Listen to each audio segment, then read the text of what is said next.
Hello दोस्तों, तो स्वागत है आप सभी के अपने educational YouTube channel Eklavya tutorial Saran में। दोस्तों, जैसा कि आप लोग जानते हैं कि हम लोग जो है आप सभी का जो कक्षा 9वीं है उसका जो भौतिक विज्ञान है, जिसके अंतर्गत जो आप सभी का चैप्टर नंबर 2 है, जिसका नाम क्या है, बल तथा गति के नियम। ठीक है, इस चैप्टर से रिलेटेड हम लोग जो है एक लेक्चर को पहले ही कर चुके हैं, जो आप सभी जो है अच्छी तरह से जानते हैं। और आज जो है आप सभी का लेक्चर नंबर 2 होने वाला है। और आज के इस वीडियो में हम लोग जो है सबसे पहले किस चीज के बारे में बातें करेंगे उसको देख लेते हैं। तो देखिए, आज की इस वीडियो में हम लोग जो है सबसे पहले बल की जो आपकी बल है, जो आप सभी जो है पहले वाले लेक्चर में जितने चीजें पढ़े हैं उनको हम लोग एक बार फिर से दोबारा जो है जल्दी जल्दी जो है उसको रिकवर करेंगे। उसके बाद हम लोग देखेंगे गति के तीनों नियम को। और उसी नियम के अंतर्गत, जैसा कि मैंने आप सभी को पहले ही बताया था कि हमारे न्यूटन सर के अंतर के द्वारा कहा गया था कि जब तक आप जो है गति का दूसरा नियम पढ़ेंगे नहीं, तब तक जो है आप सभी को बल का परिभाषा पता नहीं चलेगा। तो जैसा कि आप लोग जानते हैं कि जैसे हम लोग गति का दूसरा नियम पढ़ेंगे, वैसे ही हमें जो है बल का परिभाषा भी पता चल जाएगा। तो दोस्तों, जैसे कि आप लोग जानते हैं कि हम लोग जो है आज कक्षा 9वीं का जो आप सभी का भौतिक विज्ञान है उसका अध्याय नंबर 2, जिसको हम लोग जिसका नाम क्या है, बल तथा गति के नियम।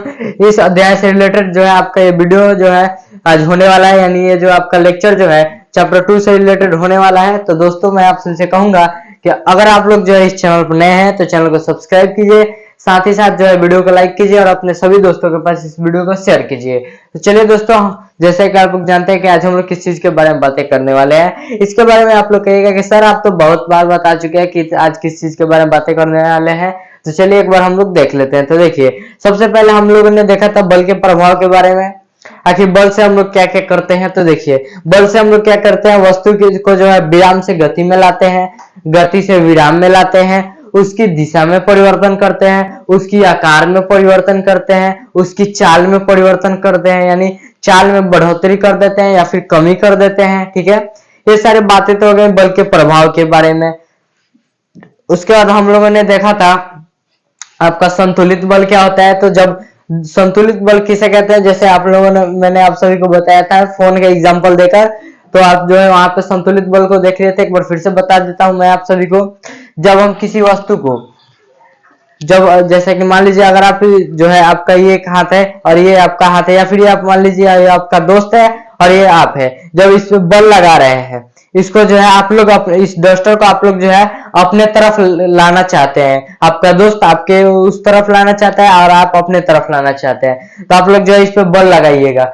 आप भी बल लगा रहे हैं, आपका दोस्त भी बल लगा रहा है, लेकिन ये डस्टर जो अपने जगह से हिल नहीं रहा है, जो जहां पे है वहीं पे है। तो इसका मतलब क्या हुआ, आप दोनों का बल जो है क्या हो जा रहा है, संतुलित हो जा रहा है। यानी जितना बल आप लगा रहे हैं उतना बल आपका दोस्त लगा रहा है, तो आप दोनों का बल जो है क्या हो जा रहा है, जीरो हो जा रहा है, यानी कट जा रहा है, जिसके कारण जो है ये जो है अपने अवस्था में रह रहा है। उसके बाद हम लोगों ने देखा था असंतुलित बल। जैसे आप अपना बल बढ़ाइएगा तो आपके पक्ष में आ जाएगा जो ये वस्तु, या फिर आपका दोस्त बढ़ाएगा तो उसके पक्ष में ये वस्तु जो है चला जाएगा। इसको हम लोगों ने देख लिया था। उसके बाद हम लोगों ने देखा था जड़त्व के बारे में। जड़त्व, जिसको हम लोगों ने जाना था जिद से।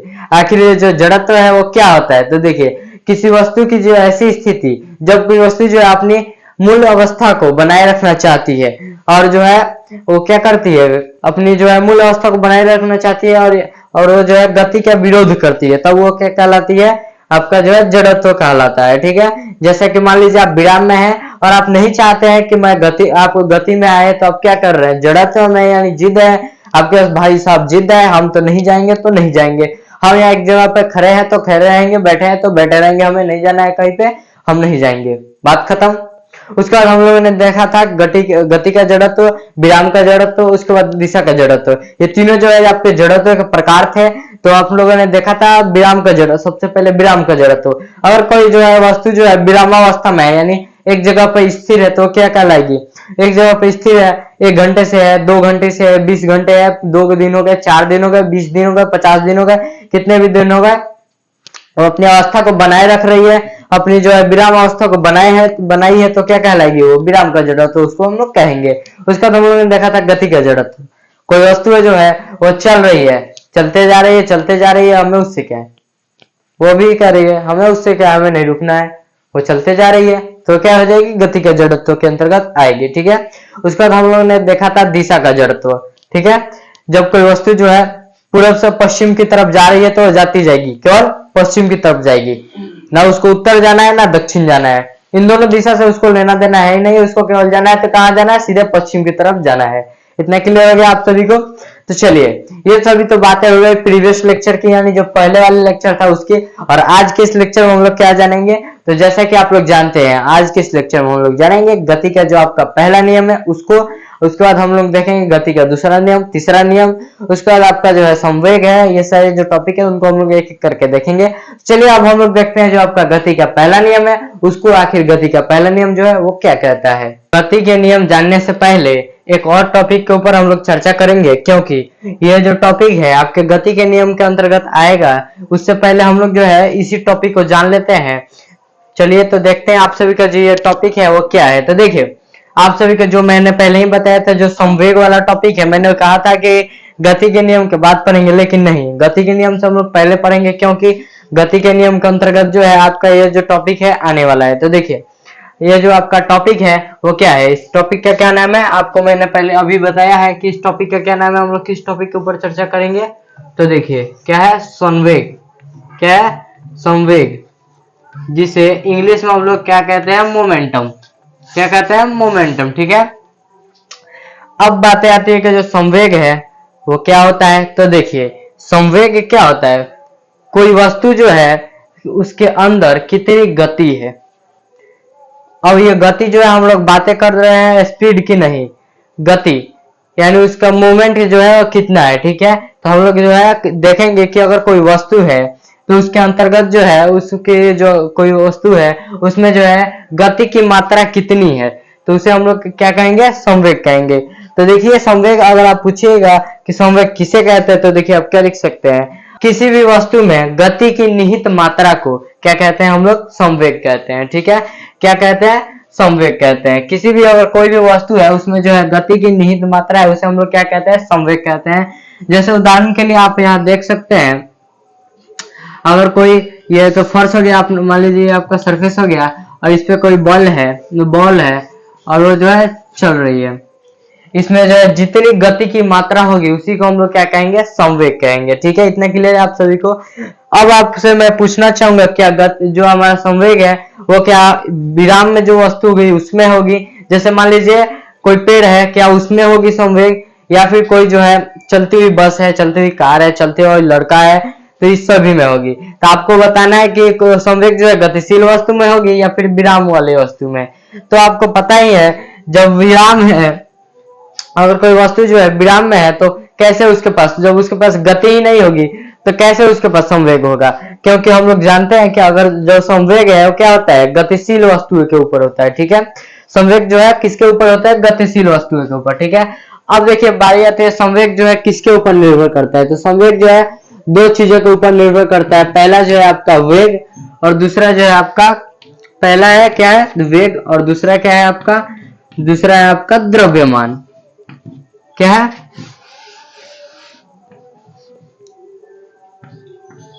द्रव्यमान। ठीक है, हमारा जो संवेग है वो किसके ऊपर निर्भर करता है, इन दो चीजों के ऊपर निर्भर करता है, पहला आपका वेग और दूसरा आपका द्रव्यमान। तो आप बातें कर लेते हैं, जब इसके ऊपर निर्भर करता है तो क्या विराम के वाले, अगर कोई वस्तु जो है विराम की अवस्था में तो उसके ऊपर जो है संवेग होगा, या फिर गतिशील है उसके ऊपर होगा। तब आप जानते हैं कि अगर कोई वस्तु जो है विराम की अवस्था में है तो उसके पास गति है नहीं, तो उसके पास जो है वेग नहीं होगा, जब वेग ही नहीं होगा तो संवेग कहां से होगा। क्लियर है इतना आप सभी को।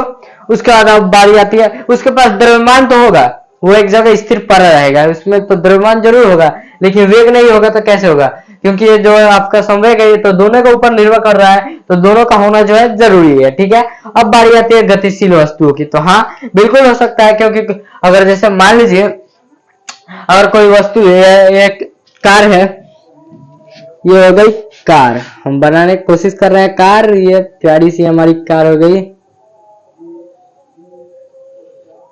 बन जा भाई। हाँ, ये हमारी प्यारी सी कार हो गई।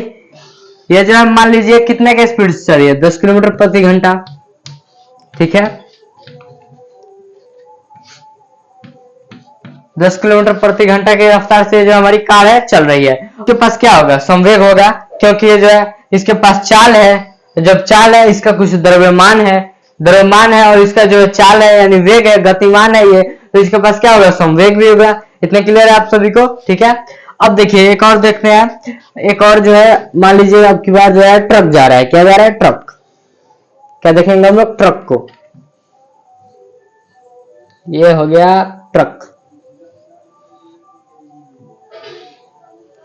ये क्या हो गया आपका, ट्रक हो गया, ठीक है। यह ट्रक हो गया। ट्रक के ऊपर ये जो है कंटेनर को रख दिया जाए, इसका हम लोग क्या बना देते हैं, खिड़की भी बना देते हैं। ये लीजिए खिड़की बन गया, एक और चक्का लगा दीजिए, ये क्या हो गया आपका, ट्रक हो गया। अब ये जो है ट्रक कितने के स्पीड से चल रहा है, मान लीजिए ट्रक जो है वो कितने चल रहा है, 1000 किलोमीटर प्रति घंटा। अगर मैं आपसे पूछूं कि इन दोनों में जो संवेग किसका अधिक होगा, किसका अधिक होगा, तो आप जो है साफ तौर पे बताइएगा किसका, क्योंकि इसके पास गति अधिक है तो इसका जो है वेग भी अधिक होगा। जब इसका चाल ज्यादा है तो इसका वेग भी ज्यादा होगा और द्रव्यमान भी इसका ज्यादा है। तो क्योंकि जो हमारा जो संवेग है द्रव्यमान और वेग दोनों पर निर्भर करता है, यानी इसका जो है संवेग क्या होगा, सबसे ज्यादा होगा। अब देखिए जिसके पास चाल कम है उसके पास, तो अब यहाँ पे देख सकते हैं इसके पास चाल भी कम है, इसके पास जो है द्रव्यमान भी कम है, तो ये क्या हो जाएगा, इसके पास संवेग कम होगा इसके तुलना में, लेकिन इसके पास जो है द्रव्यमान भी है और चाल भी है, दोनों है, तो ये क्या हो जाएगा, इससे जो है ज्यादा इसके पास बल है, ठीक है। इतने क्लियर है आप सभी को। तो देखिए अब हम लोग जानेंगे कि आखिर जो है आपका जो संवेग है इसका एसआई मात्रक क्या है, संवेग जो है क्या क्या संवेग में और क्या क्या चीजें हैं, इनको भी हम लोग देखते हैं। तो हम लोगों ने तो देख लिया कि जो है संवेग जो है किसके ऊपर निर्भर करता है, द्रव्यमान और वेग दोनों के ऊपर, ठीक है। अब देखिए कि जिसके पास जो हम लोगों ने ये भी देख लिया कि जिसके पास अधिक द्रव्यमान है उसका जो है संवेग, उसके पास संवेग भी अधिक होगा, और जिसके पास जो है कम द्रव्यमान है उसके पास संवेग जो है कम होगा, ठीक है। तो इतना तो क्लियर है आप सभी को। अब देखिए जो हमारा संवेग है, जैसे हम लोगों ने बल को F से दर्शाया, त्वरण को हम लोगों ने किससे दर्शाया था, एक्सीलरेशन यानी A से दर्शाया था, वेग को हम लोग V से दर्शाए हैं, उसी प्रकार हम लोग जो है संवेग को कैसे दर्शाएंगे, हम लोग तो संवेग को हम लोग इंग्लिश में क्या कहते हैं, संवेग को हम लोग इंग्लिश में मोमेंटम कहते हैं, क्या कहते हैं, मोमेंटम, ठीक है। तो जैसे हम लोगों ने तो बल को जो है F से दर्शाया था, फोर्स यानी क्या होता है बल, इसे F से हम लोगों ने दर्शाया था, तो क्या हम लोग मोमेंटम को जो M से दर्शाएंगे, नहीं, हम लोगों ने जो है द्रव्यमान को क्या दर्शाते हैं, M से दर्शाते हैं, यानी मास, द्रव्यमान यानी मास, यानी इसको हम लोग M से दर्शाते हैं। तो आप पूछिएगा इसको किसके दर्शाएंगे, तो देखिए हमारे जो न्यूटन सर है, उन्होंने क्या कहा था कि जो द्रव्यमान जो आपका संवेग है इसको हम लोग किससे दर्शाएंगे, P से, ठीक है। अब देखिए जो आपका जो है, अब यहाँ पे एक और क्वेश्चन बनता है कि आखिर संवेग का खोज किसने किया था, तो देखिए न्यूटन सर जो है उन्होंने संवेग का जो है खोज किया था। आखिर ये जो है खोज कैसे हुआ था, तो देखिए जब न्यूटन सर जो है ब्रह्मांड में बहुत सारे वस्तुओं को जो है गति के को जो है माप रहे थे, तो उन समय जो उनके गति को मापने में इनको जो है काफी कठिनाइयां हो रही थी। उस समय जो अलग अलग वस्तुओं को जो माप ये जो है खोज कर रहे थे, तो उस समय जो है इनका जो है क्या कर रहा था, उन वस्तुओं की गति को जो है मापने में इनको दिक्कत हो रही थी, तो उस समय इन्होंने क्या किया था, संवेग का खोज किया था, और इस संवेग को उन्होंने किससे दर्शाने को कहा था, P से। और आपका जो संवेग है किसके ऊपर निर्भर करता है, वेग के ऊपर और द्रव्यमान के ऊपर। इतना क्लियर है आप सभी को, यानी संवेग को हम लोग किससे प्रदर्शित करते हैं, तो संवेग को हम लोग P से प्रदर्शित करते हैं। इतना क्लियर है। अब देखिए आप पूछिएगा संवेग का जो है फॉर्मूला क्या है सर, तो वो भी बता दीजिए। तो चलिए अब देखते हैं हम लोग जो है संवेग का फॉर्मूला को, आखिर इसका फॉर्मूला जो है क्या क्या होता है। तो देखिए संवेग का फॉर्मूला हम लोग कैसे निकालेंगे, तो देखिए यहाँ पे आपका जो संवेग है वो किसके ऊपर निर्भर कर रहा है, वेग और द्रव्यमान। तो देखिए आपका जो संवेग का फॉर्मूला होता है वो क्या होता है, P = m × v, ठीक है। m भी बोलिए या फिर m × v बोलिए, जहां पे m क्या है आपका द्रव्यमान है और v क्या है आपका वेग है। इतना क्लियर है आप सभी को। अब पूछिएगा कि जो है, अब ये तो हो गया, इसका सूत्र हो गया, लेकिन आप इसका मात्रक कैसे निकालेंगे, यानी इसका जो है यूनिट क्या होगा। तो देखिए अगर इसका मात्रक का हम लोग बात करेंगे तो m का मात्रक हम लोग लेंगे, साथ ही साथ क्या लेंगे हम लोग, v का मात्रक लेंगे। तो m का मात्रक क्या होता है आपका, m यानी मास, मास का मात्रक क्या होता है आपका kg होता है, और वही आपका वेग का जो है मात्रक क्या होता है, तो आपका वेग का मात्रक जो है क्या होता है, मीटर पर सेकेंड होता है। ठीक है, तो फिर आपका जो है पी यानी संवेग का मात्रक क्या हो जाएगा, केजी मीटर पर सेकेंड हो जाएगा। क्या हो जाएगा, केजी मीटर पर सेकेंड हो जाएगा। इतना क्लियर है आप सभी को, उम्मीद करता हूं समझ में आया होगा। अगर आपसे कोई पूछेगा कि जो संवेग का फॉर्मूला नाम, संवेग का जो डिफिनेशन क्या होगा, तो आप क्या बताएंगे, किसी भी वस्तु में गति की निहित मात्रा को हम लोग क्या कहेंगे, संवेग कहेंगे। ठीक है, उम्मीद करता हूं इतना क्लियर हो गया होगा आप सभी को। तो चलिए अब हम लोग देखते हैं आप सभी का जो अगला टॉपिक है वह है गति के जो है, जो आपका गति के तीनों नियम है उनके बारे में। तो चलिए अब हम लोग देखते हैं गति के प्रथम नियम को आखिर वो क्या कहता है।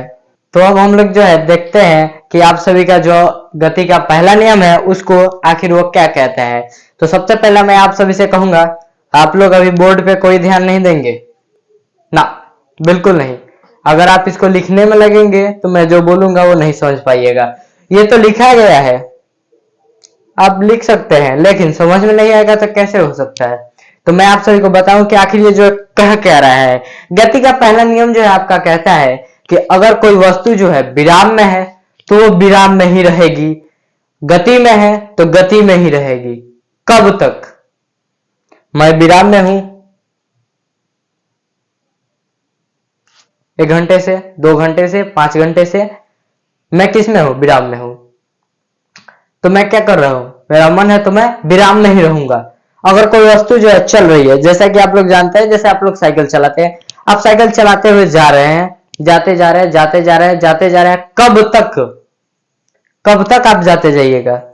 जब तक आपके ऊपर कोई बाहरी बल कार्य ना करे। जैसे मैं विराम में हूं, मुझे अगर कोई धक्का जब तक नहीं देगा, मेरा पैर नहीं दुखेगा, तब तक मैं हिल सकता हूं नहीं। मेरे ऊपर क्या कर रहा है, बल कार्य कर रहा है। मुझे कोई आकर धक्का दे रहा है, मैं ऐसे हूं, और आकर मुझे किसी ने धक्का दे दिया, तब मैं क्या करूंगा, अपनी ऐसे हिल जाऊंगा। तो मैं क्या किया, अपने विराम अवस्था से गतिमान अवस्था में आ गया। और उसके बाद जैसा कि आप लोग साइकिल चला रहे हैं, तो आप साइकिल चलाते हुए आगे जा रहे हैं, पीछे से आपका दोस्त जो है क्या किया, साइकिल को पकड़ लिया, तो आप क्या कीजिएगा, आप विराम से, गति से जो है विराम में आ जाइएगा। कब? जब उस पर कोई बाहरी बल कार्य कर रहा है। आप जब खड़े थे तो आप स्थिर थे यानी विराम में थे। उसके बाद आपके दोस्त ने आया, जो आपका दोस्त है वो आया, आपको जो है धक्का दे दिया, जिसके कारण आप क्या हुए, आपका जो विराम अवस्था उसको खोकर आप गतिमान हो गए, ऐसे हिल गए, तो आप क्या हो गए, गतिमान हो गए।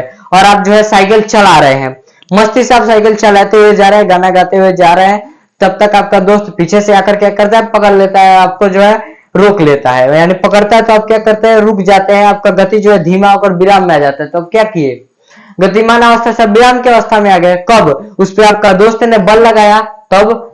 फिर दोस्त ने आपको धक्का दिया, तब। कब तक आप अपने अवस्था को नहीं बदल रहे, जब तक आप विराम में, जब तक जो है आप पर कोई बाहरी बल नहीं कार्य कर रहा है। तो वही ये बोल रहा है। तो देखिए क्या बोल रहा है, देख लेते हैं।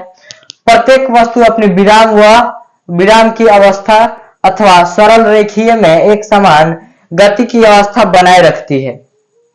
प्रत्येक वस्तु जो है अपनी जो अवस्था है उसको जो है हमेशा बनाए रखती है। कब तक बनाए रखती है?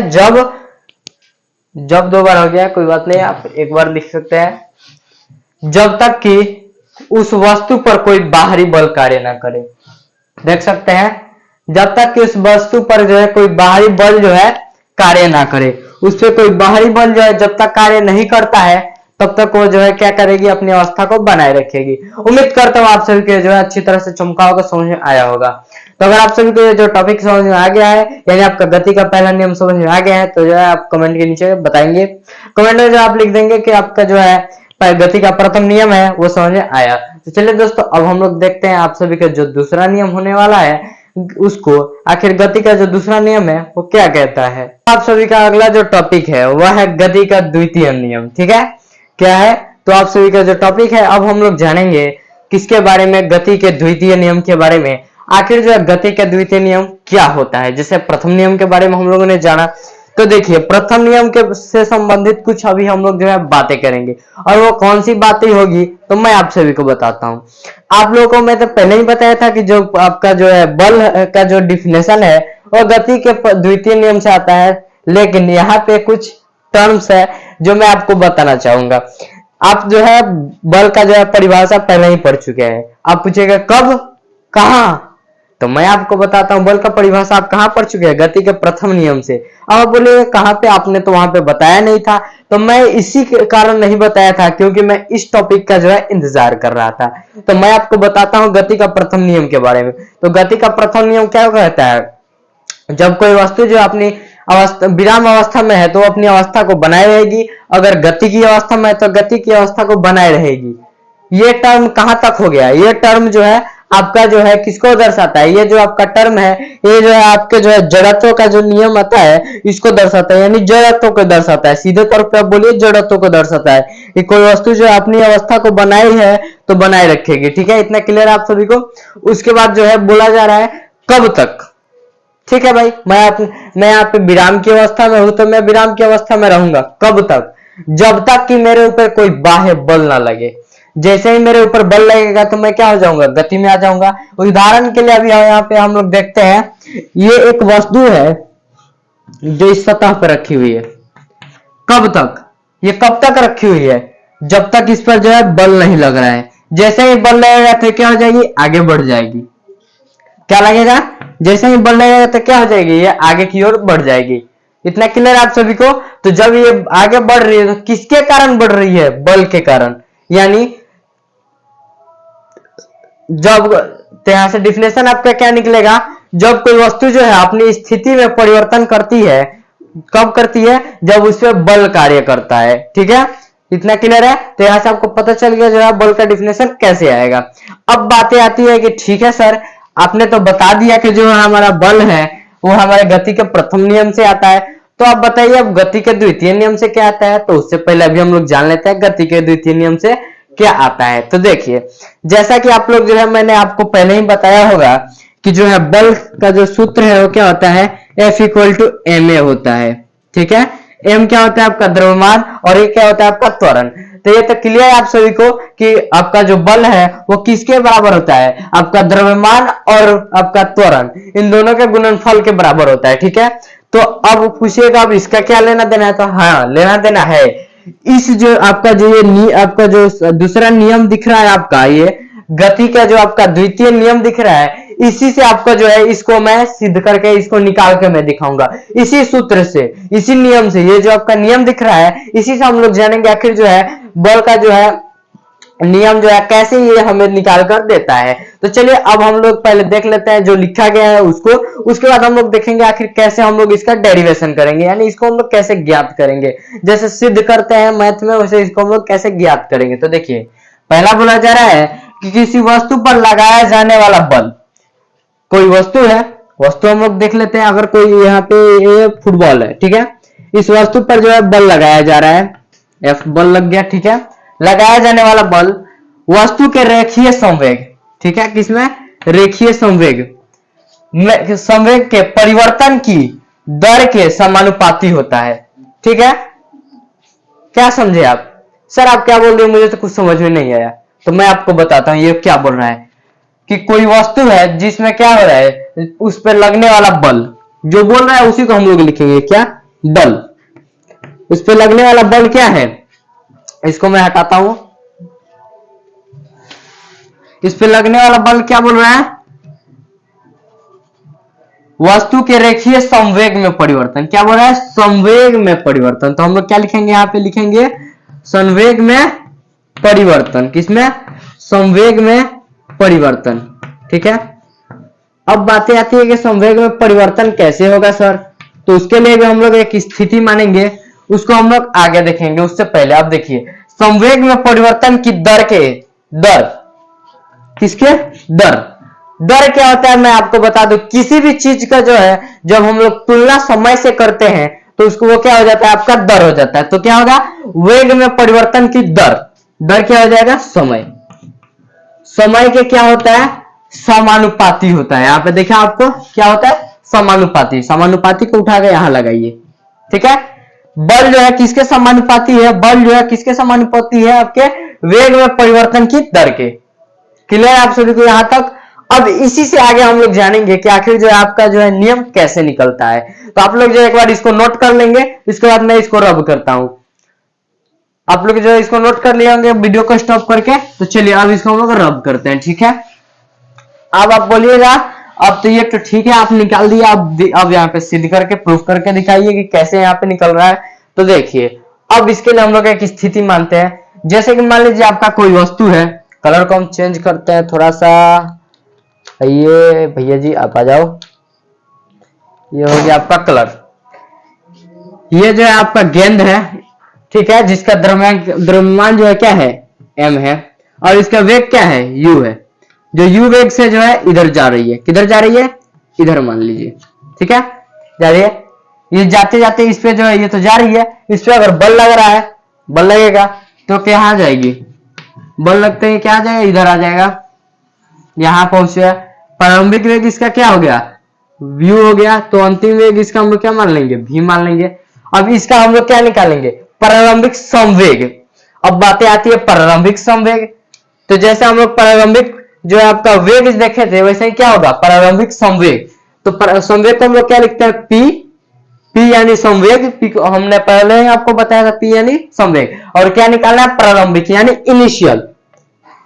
इनिशियल को हम लोग क्या कहते हैं, प्रारंभिक कहते हैं, ठीक है। तो आपका प्रारंभिक संवेग क्या है, mu। हम लोग तो ऐसे जानते हैं कि p इक्वल टू क्या होता है, m इंटू b होता है, तो यहाँ पे क्या हो जाएगा, mb, इसको अभी हम लोग क्या लेंगे, mu, कंडीशन से mu, ठीक है। प्रारंभिक संवेग क्या है, mu, क्लियर है आपको। उसके बाद आपका जो अंतिम संवेग है वो क्या है, अंतिम संवेग का कहना है यानी फाइनल संवेग, यानी आपका जो संवेग है जहां पे जो जाकर वो वस्तु रुक रही है वहां का संवेग क्या है, mv, क्या है, mv। अब चलिए अब क्या बातें आती है, अब इतना तो हो गया स्थिति से,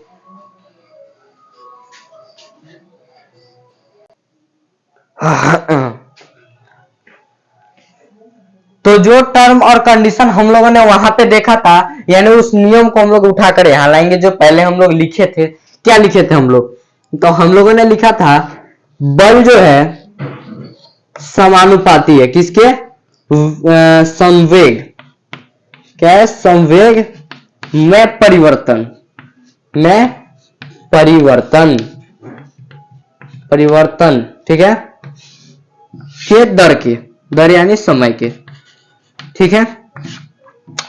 अब देखिए किसी भी चीज में हम लोग परिवर्तन कैसे निकालते हैं, पहले तो हम लोग जो है बल को यहाँ पे लिखेंगे, बल को बल ही लिखते हैं अभी, बल समानुपाती है किसके, संवेग में परिवर्तन। तो किसी भी चीज का परिवर्तन हम लोग कैसे निकालते हैं, जैसे वेग का परिवर्तन हम लोग निकाल लेते हैं अंतिम माइनस प्रारंभिक, वैसे हम लोग क्या निकालेंगे, अंतिम माइनस प्रारंभिक, यानी आपका जो है फाइनल पे जो आपका संवेग है, यानी फाइनल जो आपका संवेग है उसमें से हम लोग क्या निकालेंगे, अंतिम आपका जो अंतिम संवेग है उसमें से हम लोग फाइनल प्रारंभिक संवेग को घटा देंगे, यानी आपका जो इनिशियल जो है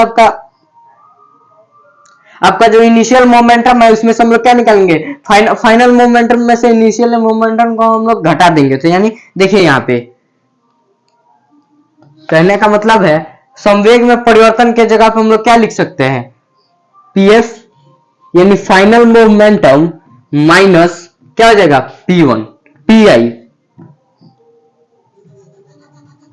क्या हो जाएगा, pi, ठीक है। फाइनल मोमेंटम माइनस क्या हो जाएगा आपका इनिशियल मोमेंटम, यानी प्रारंभिक संवेग, अंतिम संवेग माइनस प्रारंभिक संवेग।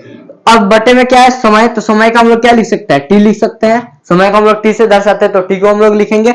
अब देखिए यहाँ पे बल को हम लोग f लिख देते हैं, f समानुपाती है pf और pi के, ठीक है, बटे t के, यानी संवेग में परिवर्तन के बटे समय के, ठीक है। अब देखिए हम लोग संवेग में परिवर्तन जो है हम लोग इसका तो पता निकाल, हम लोग इसका जो है मान हम लोग निकालने हैं, तो मान को रख देते हैं। अब pf का मान क्या है, mb, क्या है, mb, ठीक है, माइनस है माइनस, उसके बाद आपका pi का मान क्या है, mu,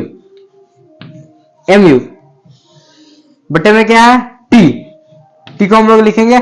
अब यहाँ पे मैं कुछ जो आपका नियम है इसमें चेंजिंग करूंगा। अब क्या चेंज करूंगा मैं आपको बताता हूँ। अब इसको हम लोग इधर देखते हैं, नीचे आपको दिखेगा नहीं, यहाँ पे देखिए। अब हम लोग जो है क्या करेंगे, यहाँ पे m को हम लोग कॉमन निकालेंगे, क्या करेंगे, कॉमन, यानी देखिए यहाँ पे f यानी बल समानुपाती, कॉमन यहां से हम लोग निकालेंगे क्या, m को कॉमन निकालेंगे तो इंटू का तो सिंबल ठीक से लगेगा। उसके बाद क्या बच रहा है, v minus you, v minus you और बटे में क्या है t। ठीक है, तो अब देखिए यहां पे क्या हो गया, ये तो निकल गया, ठीक है।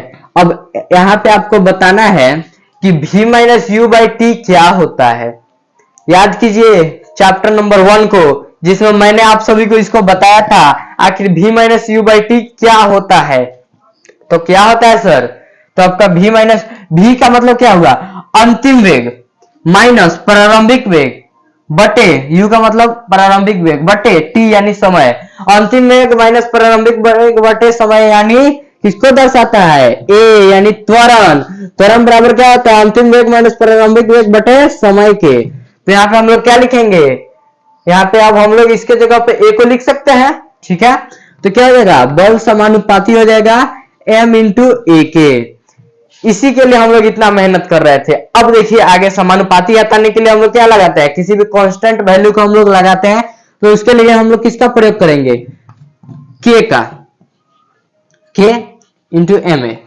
अब देखिए यहाँ पे जो है एक बहुत सारा ये जो लोग पूछते हैं कि के क्या है, क्या है, के जो है क्या है, तो न्यूटन सर जो है के को के अपने तरीके से बताते हैं, लेकिन आपके जो अलग अलग वैज्ञानिक है वो अलग तरीके से, कुछ जैसे मैं हूं तो अपने तरीके से बताऊंगा, आप अपने तरीके से, जैसे मान लीजिए वैज्ञानिक है हम लोग, तो हम लोग जो अपने अपने तरीके से बताए थे। लेकिन न्यूटन सर ने क्या बताया, के का क्या मानते हैं हम लोग, के जो है क्या है, माध्यम है, माध्यम। ठीक है, के क्या है, माध्यम है, यानी आपका जो बल लग रहा है जिस वस्तु पे, उसके बीच का माध्यम, यानी ये जो आपका वस्तु है, देखिए ये आपका वस्तु है और इस पे हम बल लगा रहे हैं, तो इसके बीच में क्या है, यहाँ पे क्या है, इस दोनों के बीच में जो है बल, जो बल लगा रहा है और जिस पे बल लग रहा है उसके बीच में क्या है, तो यहाँ पे क्या है, हवा है, जिसके कारण जो है बल जो है आपका पूरा पूरा लग रहा है, इस पे जो 100% बल लग रहा है। लेकिन वही इस वस्तु के बीच में हम लोग इसको रखते हैं और बल लगाते हैं, तो क्या होगा, इसमें जो है आपका जो बल है इसके ऊपर पूरा पूरा नहीं लगेगा, इस हाथ के ऊपर, ये जो बल है इस हाथ के ऊपर पूरा पूरा नहीं लगेगा। कारण क्या है, क्योंकि जो है माध्यम क्या है, यहाँ पे माध्यम ठोस है। कारण क्या है आपका, यहाँ पे माध्यम ठोस है, तो यहाँ पे क्या हो जाएगा, यहाँ पे हो जाएगा ये कि आपका जो यहाँ पे जो आपका के है वो किसके ऊपर निर्भर करेगा, माध्यम के ऊपर।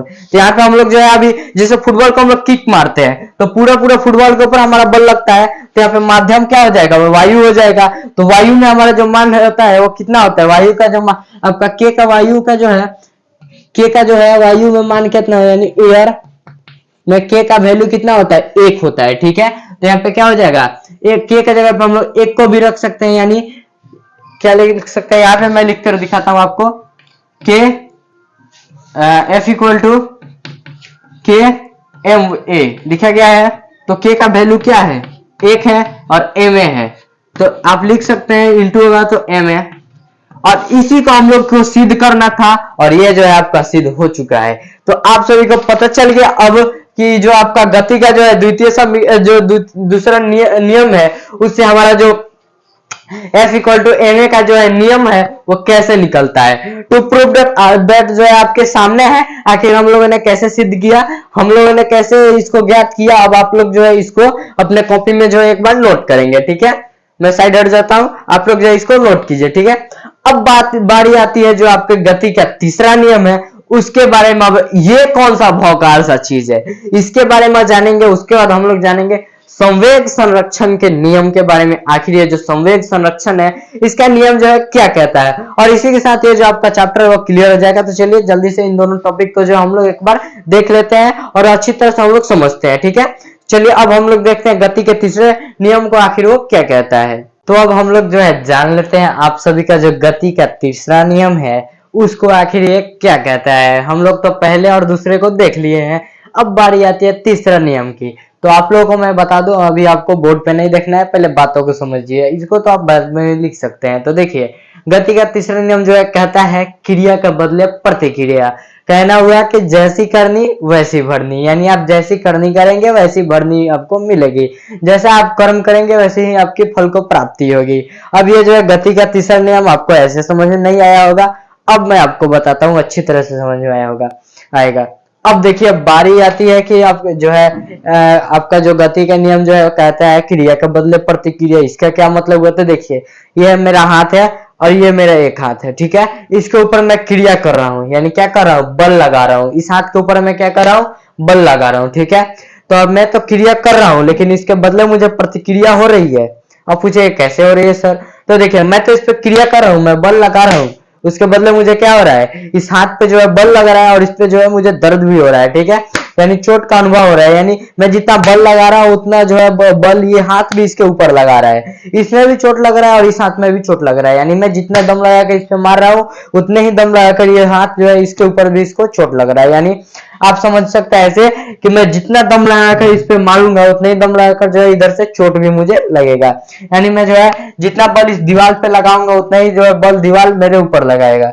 इसका कारण एक इसका उदाहरण जो है एक और हो सकता है, आप लोग तो बॉल हमेशा खेलेंगे, बॉल देखे होंगे, या फिर बॉल जो है दीवार के ऊपर मारे भी होंगे। जितना दम लगाकर आप बॉल को दीवार के ऊपर मारते हैं उतना ही जो है तेजी से जो है बॉल दीवार से टकराकर आपके पास आता है।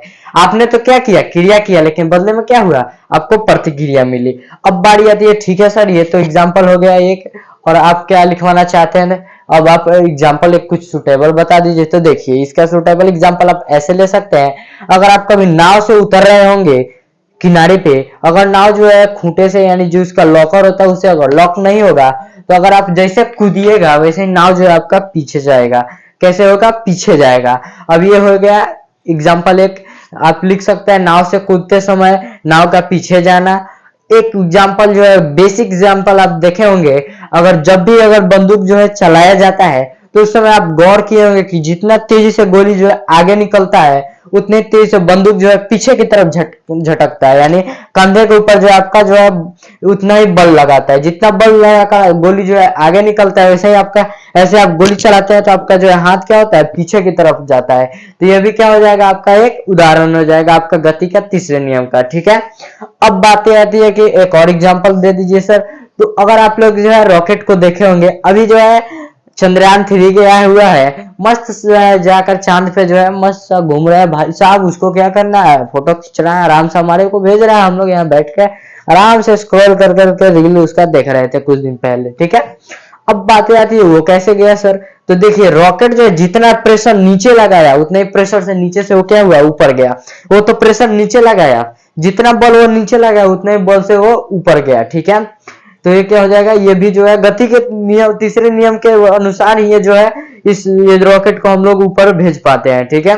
चलिए अब बातें आती है गति का जो तीसरा नियम है वो क्या कहता है। तो हम लोग तो जान गए हैं गति का जो तीसरा नियम है क्या कहता है, प्रत्येक क्रिया के बदले क्या है, एक समान और विपरीत प्रतिक्रिया होती है। हम लोगों ने तो देख लिया, हम लोग जितना क्या करेंगे, जितना हम लोग एक्शन करेंगे, क्या करेंगे, जितना हम लोग एक्शन करेंगे उतना ही हम लोगों को क्या मिलेगा, रिएक्शन मिलेगा। यानी जितना हम लोग जो क्रिया करेंगे उतना ही हमें प्रतिक्रिया मिलेगा। इतना समझ आ गया आप सभी को। चलिए अब हम लोग देखते हैं, बारी आती है आप सभी का जो लास्ट टॉपिक है उसकी आखिर वो क्या कहता है, यानी संवेग संरक्षण के नियम।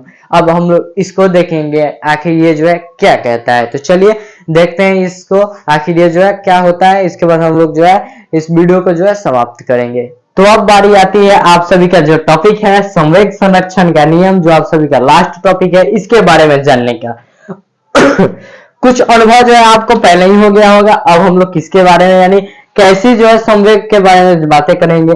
तो ऐसी संवेग जो संरक्षित रहती है उसके बारे में बातें करेंगे। तो देखिए क्या कहता है, तो ये जो नियम है वो किसके लिए है, ये जो नियम है किसके लिए, संवेग के लिए। देखिए तो इस नियम के अनुसार जो है जब दो वस्तुएं जो है, जो दो वस्तुएं हैं उनकी कुल संवेग जो है टकराने की स्थिति से, यानी टकराने की प्रक्रिया में भी क्या होती है, आपका जो है अपरिवर्तनीय बोलिए या फिर संरक्षित बोलिए, संरक्षित रहती है।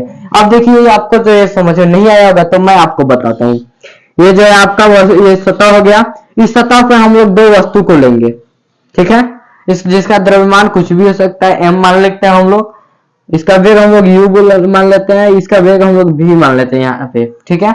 ये u वेग से जा रही है, v वेग से जा रहा है, ठीक है। इसका संवेग हम लोग मान लीजिए x ले लेते हैं, इसका भी संवेग हम लोग x ले लेते हैं, इसका संवेग हम लोग y ले लेते हैं, ठीक है। ये जो है इधर जा रहा है, ये भी इधर जा रहा है, ये जो है एक दूसरे से अगर टकराएंगे फिर भी इनका जो संवेग है वो क्या होगा, इनमें परिवर्तन नहीं होगा। इसका कहना यही है कि ये जो संवेग है टकराने के बाद में इनका परिवर्तन नहीं होगा, ये जो है संरक्षित रहेंगे, यानी जो इस अवस्था में जितना है उतना ही रहेंगे। ठीक है, उम्मीद करता हूं आप सभी को जो टॉपिक जो है, इनसाइड टॉपिक जो है आप सभी को अच्छी तरह से समझ में आई होगी। तो दोस्तों जैसे कि आप लोग जानते हैं कि हम लोग जो है आपका जो कक्षा नहीं है इसके जो है अलग अलग विषय को जो है इस चैनल के अंतर्गत हम लोग देखते हैं। बहुत सारे सब्जेक्ट जो है आपके जितने भी सब्जेक्ट है उनको हम लोग देखते हैं। हर एक चैप्टर को हम लोग जो है अच्छी तरह से क्लियर करते हैं, मैं आपको कहता हूँ। तो आप लोग जो है इस चैनल पर नए हैं तो चैनल को सब्सक्राइब कर लीजिएगा, साथ ही साथ जो है इस वीडियो को लाइक कर दीजिएगा और अपने सभी दोस्तों के पास आप लोग शेयर कर दीजिएगा ताकि वो भी जो है इससे जानकारी ले सके। तो दोस्तों हम लोग मिलेंगे नेक्स्ट वीडियो में, तब तक के लिए धन्यवाद। जय हिंद दोस्तों, आप सभी का दिन शुभ हो।